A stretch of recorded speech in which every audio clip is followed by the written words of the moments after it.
கன்னியாகுமரி மாவட்டம் தக்கலை அருகே கணவரை பிரிந்து 2 மகள்களுடன் தாய் வீட்டில் வசித்து வரும் இளம்பெண் கடந்த 12ஆம் தேதி இரவு அருகில் உள்ள ரப்பர் தொழிற்சாலைக்கு பணிக்கு சென்றிருந்தார். காலையில் திரும்பி வந்து பார்த்தபோது 2 மகள்களும் வீட்டில் இல்லை. இதையடுத்து வீட்டில் தனியாக இருந்த 8ஆம் வகுப்பு மற்றும் 6ஆம் வகுப்பு படிக்கும் 2 மகள்களும் மாயமானதாக தக்கலை காவல் நிலையத்தில் புகார் அளித்தார். தனது கணவர் மீது சந்தேகம் இருப்பதாக அவர் தெரிவித்ததால் தக்கலை போலீசார் அவரை வரவழைத்து விசாரித்த போது பிரிந்த பின்னர் 2 மகள்களையும் தனது மனைவி தன்னிடம் பேசக்கூட விடுவதில்லை என்றும் தன்னுடைய பிள்ளைகளை பார்த்தே பல மாதங்கள் ஆகிறது என்றும் அவர் தெரிவித்தார். தக்கலை போலீசார் பல்வேறு பகுதிகளில் உள்ள சிசிடிவி காட்சிகளை ஆய்வு செய்தனர். மாயமான மாணவிகள் இருவரும் 13ஆம் தேதி அதிகாலை சுங்கான்கடை பகுதியில் உள்ள ஒரு தேநீர் கடைக்கு இளைஞர் ஒருவருடன் பைக்கில் வந்து இறங்குவதும் பின்னர் தேநீர் அருந்துவிட்டு மீண்டும் அந்த இளைஞருடன் பைக்கில் ஏறிச் செல்லும் காட்சிகளும் பதிவாகி இருந்தன.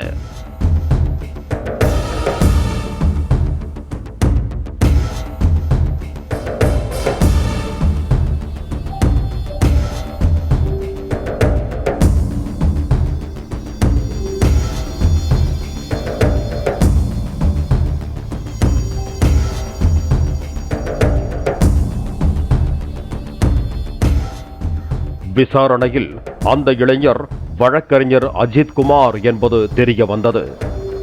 12ஆம் தேதி நள்ளிரவு தக்கலை பகுதியில் அஜித்குமார் பைக்கில் அமர்ந்திருந்த போது அந்த பகுதியில் சைக்கிளில் சுற்றித் திரிந்த மாணவிகள் இருவரையும் தான் விசாரித்ததாகவும் உறவினர் வீட்டுக்கு செல்ல வந்ததாக கூறிய மாணவிகள் தன்னிடம் பைக்கில் வடசேரி பேருந்து நிலையத்தில் கொண்டு விடுமாறு லிப்ட் கேட்டதால் வழியில் தேநீர் வாங்கி கொடுத்து அழைத்து சென்றதாகவும் தெரிவித்தார். இந்த நிலையில் ஞாயிற்றுக்கிழமை மாணவிகளின் செல்போன் சுவிட்ச் ஆன் ஆகி எண் பயன்பாட்டில் இருப்பதை உறுதி செய்த சைபர் கிரைம் போலீசார் டவர் லொகேஷன் மூலம் அம்பாசமுத்திரம் அருகே ஒரு லாட்ஜில் மாணவிகள் இருப்பதை கண்டறிந்தனர். இதையடுத்து அங்கு விரைந்த தனிப்படை போலீசார் மாணவிகளை மீட்டு தக்கலை காவல் நிலையம் அழைத்து வந்தனர். மாணவிகளிடம் மகளிர் போலீசார் நடத்திய விசாரணையில் திடுக்கிடும் தகவல் வெளியானது. 2 சிறுமிகளும் ஜாலியாக ஊரை சுற்றி பார்க்க திட்டமிட்டு 12ஆம் தேதி இரவு வீட்டில் இருந்து 10,000 ரூபாய் பணத்துடன் துணிமணிகளை பேக்கில் எடுத்துக்கொண்டு வீட்டை விட்டு வெளியேறியுள்ளனர். வழியில் பைக்கில் வந்த வழக்கறிஞர் அஜித்குமார் தங்களை மறித்து விசாரித்ததாகவும் போலீசாரிடம் பிடித்துக் கொடுக்க போவதாக மிரட்டி தனது அலுவலகத்திற்கு அழைத்து சென்றதாகவும் மாணவி கூறியுள்ளார். அலுவலகத்தில் தனது தங்கையை தனியாக அடைத்து வைத்துவிட்டு தன்னை மிரட்டி பாலியல் வன்கொடுமை செய்ததாக அதிர்ச்சி தகவலை 8ஆம் வகுப்பு மாணவி போலீசாரிடம் தெரிவித்தார். பின்னர் தங்களை மிரட்டி வலுக்கட்டாயமாக மதுரை செல்லும் பேருந்தில் ஏற்றி அனுப்பி வைத்ததாகவும் நெல்லையில் இறங்கிய தங்களை 5 பேர் சேர்ந்து காரில் அழைத்து சென்று அம்பையில் உள்ள லாட்ஜில் அடைத்து வைத்ததாகவும் போலீசில் சிறுமிகள் தெரிவித்தனர்.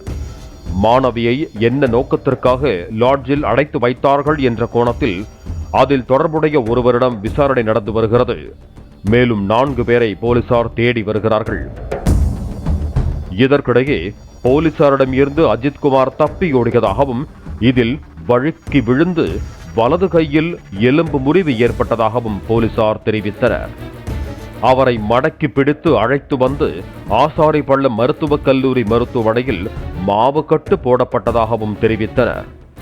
மாவுக்கட்டு போட்டு அழைத்துச் செல்லும் தன்னை படம் பிடிக்க கூடாது என்று அஜித்குமார் எதிர்ப்பு தெரிவித்த நிலையில் அவனது சொல்லை கேட்டு பாதுகாப்புக்கு சென்ற உதவி ஆய்வாளர் ஒருவர் நமது செய்தியாளரின் கேமராவை பறித்தார்.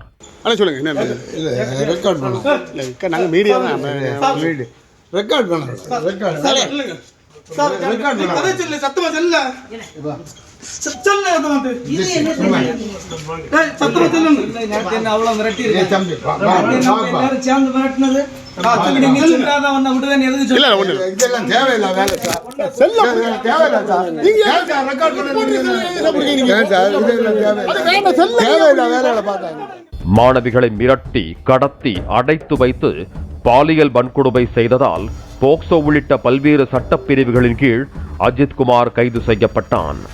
அஜித்குமாருக்கு ஞாயிற்றுக்கிழமை வேறு ஒரு பெண்ணுடன் நடக்க இருந்த திருமணத்தை அவனால் பாதிக்கப்பட்ட மற்றொரு பெண் ஏற்கனவே தடுத்து நிறுத்தியதும் போலீஸ் விசாரணையில் தெரிய வந்தது. இந்த நிலையில்தான் பள்ளி மாணவிகளை மிரட்டி கடத்தி பாலியல் வன்கொடுமை செய்து போக்சோ வழக்கில் சிக்கியுள்ளதாக போலீசார் தெரிவித்தனர். பாலிமர் செய்திகளுக்காக கல்குளம் செய்தியாளர் கண்ணன், சுரேந்திரன் மற்றும் வேல்ராஜ்.